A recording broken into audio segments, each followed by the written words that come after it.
We definitely look at data a lot. We don't just look at the CMT data at the end of the year. We actually look at data every 6 weeks. We have our own interim assessments because we can't wait until March to find out if our instruction is working or not. And how they do on that test directly impacts the lessons that I teach. So I can tell the things that they need to work on. I can tell the things that they're making progress on. There's kids who might show you something on one test and then show you something else and they don't match, and so we just retest and try to do it again until we get the more accurate data and work from there. I think a lot of people look at the data and think about here's where our holes are, but what I think we do better year after year, every year we get a little better, is actually turning that data into an action plan. So that's the step that really makes data powerful. A big part of how we try to support teachers is we try to take all of the rocks out of the road, meaning that there are enough real barriers to student achievement, enough real challenges, and we try as hard as we can to take away all the artificial barriers so that teachers can focus on teaching. If a teacher comes to my door and they have an issue, I want to be able to jump up and go out and help them right away.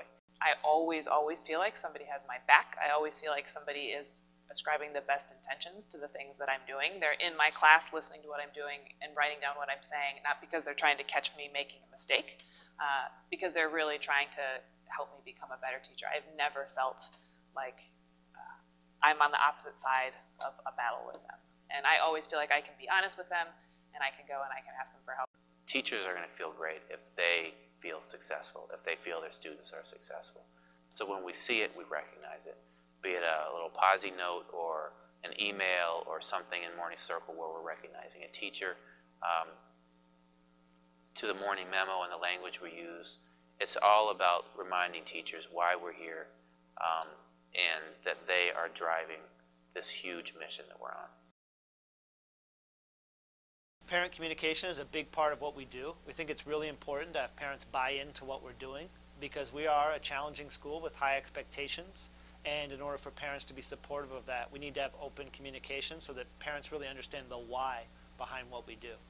That's where we find the turnaround, when we have enough communication going on at school and at home, that the same thing we're preaching at home, or at the same thing we're preaching at school, parents are preaching at home.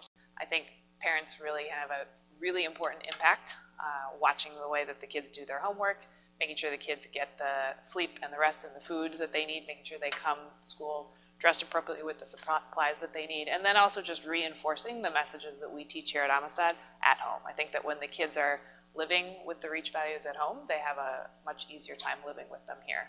We have what we call our biggest jobs, where we bring in all the teachers and the parents, and we just allow everyone to talk about the struggles.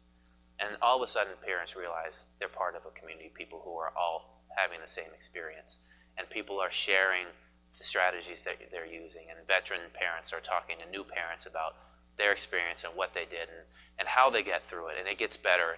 And those parents are so relieved to have that conversation.